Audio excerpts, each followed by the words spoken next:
મહત્વના સમાચાર દાહોદના જાલોદથી તાલુકાના 2 સ્થળે અકસ્માતની ઘટના સામે આવી છે। 6ના મોત, 5 અલગ અલગ પરિવારના લોકોના નિપજ્યા મોત।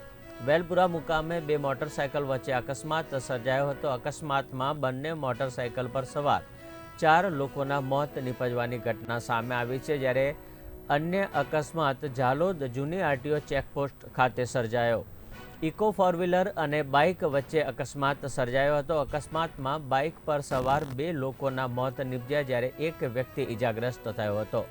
અકસ્માત સર્જી ઇકો ગાડીનો ચાલક ઘટના સ્થળેથી ફરાર થયો।